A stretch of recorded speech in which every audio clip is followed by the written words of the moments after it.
Hey everyone, how's it going? Back again with another video. I just want to relay a question that was asked to me the other day.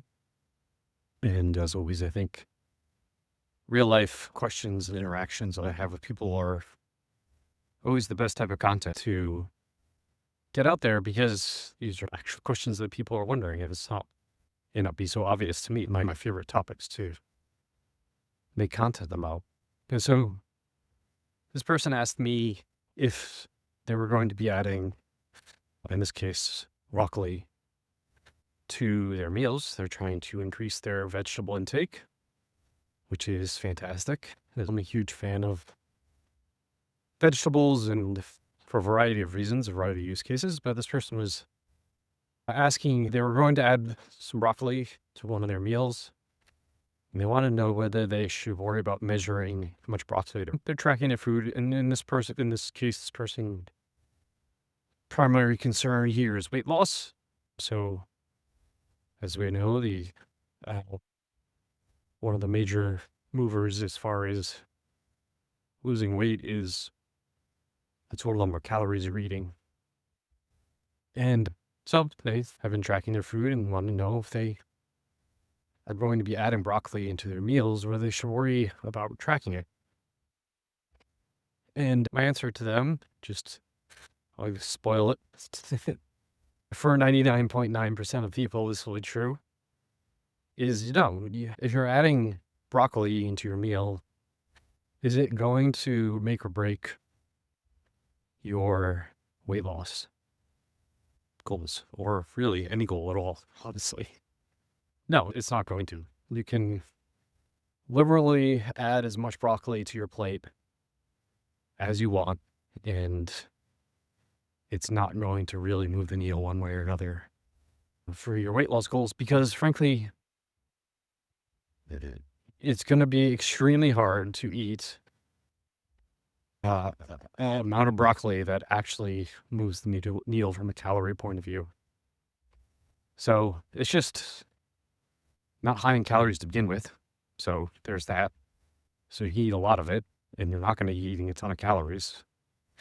Two, it's really hard to eat a ton of broccoli, especially if it's, in this case, I'm assuming that they were talking about cooked broccoli. But if you're trying to eat raw broccoli, that's even more difficult because it's just very filling, takes a long time to digest, especially raw.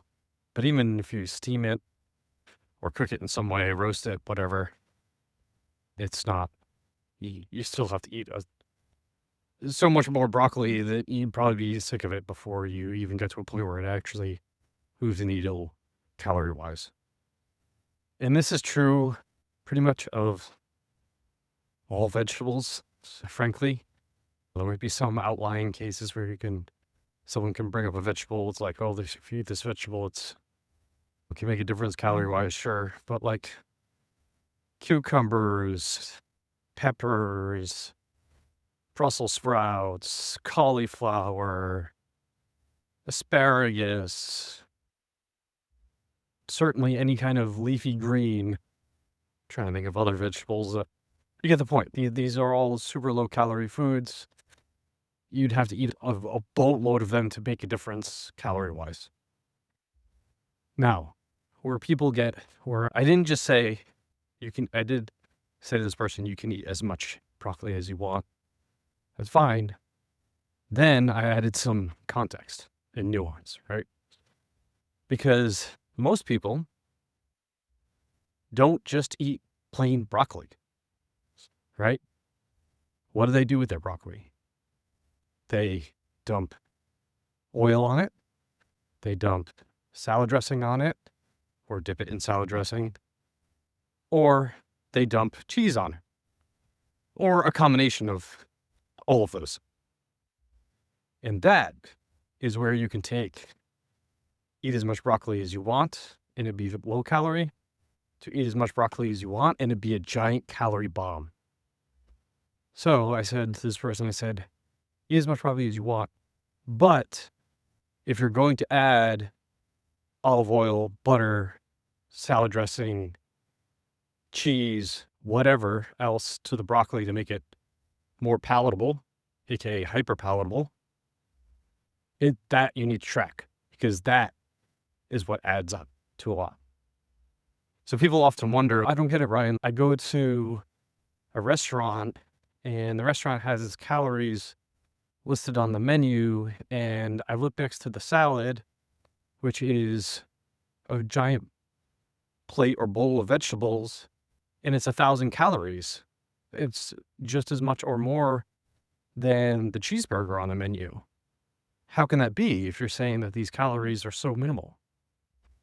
This is why it's a different thing when you start adding salad dressings or olive oil or cheese or nuts or seeds or dried fruit or crispy tortilla chips or whatever to your salad.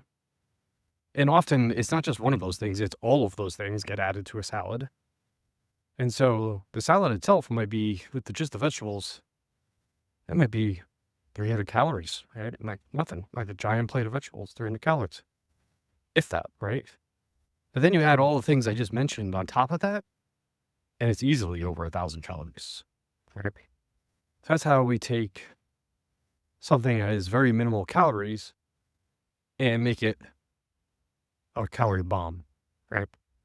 So it's not, I say with context, eat as many of these vegetables as you want, load them up. It's not really going to move the needle calorie-wise. It's true.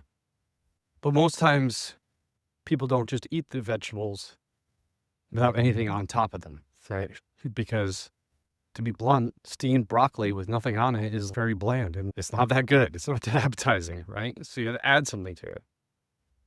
But the least amount you can add to the vegetable, the better, right? That's how you get some little bit of flavoring to it, and without all the calories. So what I typically do is for example, when I eat broccoli, I steam it. I literally just put it, I have a little steamer basket, we have a frying pan, I put some water on the bottom, put the frozen broccoli, literally frozen broccoli, best invention ever. Fire frozen broccoli, dump it in the steamer thing. It takes literally 10 minutes to cook. And you have delicious broccoli. Okay, you got broccoli, right? What I do is I then just add salt and pepper to that. And I'm good. I'll eat it with salt and pepper on it. Especially I have this truffle salt, which has truffling flavor to it, obviously. Super delicious, right? But I'm I'm an outlier, right? I can just go with salt and pepper and be perfectly content. Maybe that's just because I've trained my palate, but that's just me, right? But there's plenty of other seasonings you can add to it. You can do salt, pepper, garlic. There's plenty of other seasonings that you can add to your just plain vegetables to make it somewhat more palatable, right? I realize that just eating boiled broccoli is not, appetizing, right? And honestly, that's part of the point, but it might not just be really appealing. So you want to add something to it. Don't necessarily want to add a little olive oil and whatever, but for salad dressing. But if you do want to do that stuff, that's cool. I have nothing against using an oil or whatever. But remember, a tablespoon of oil is 120 calories. And most people or the same is true with a tablespoon of salad dressing or a tablespoon of butter, or they're all going to be over 100 calories, around that 120 calorie mark. So whatever you're adding to add flavor to this, and then crunchy nuts or whatever it might be, seeds, that type of stuff, all those are going to be going in the same boat. And so if you're going to do that stuff, you're going to add that stuff, that's great, fine, I get it, but you have to be measured about it.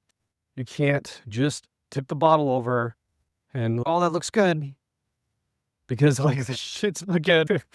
If you literally sat there and measured it out, you realize that you're eating several hundred calories of salad dressing, and it's not the vegetable problem, it's the salad dressing problem, or olive oil problem, or butter problem, or cheese problem, or nuts problem, or whatever. So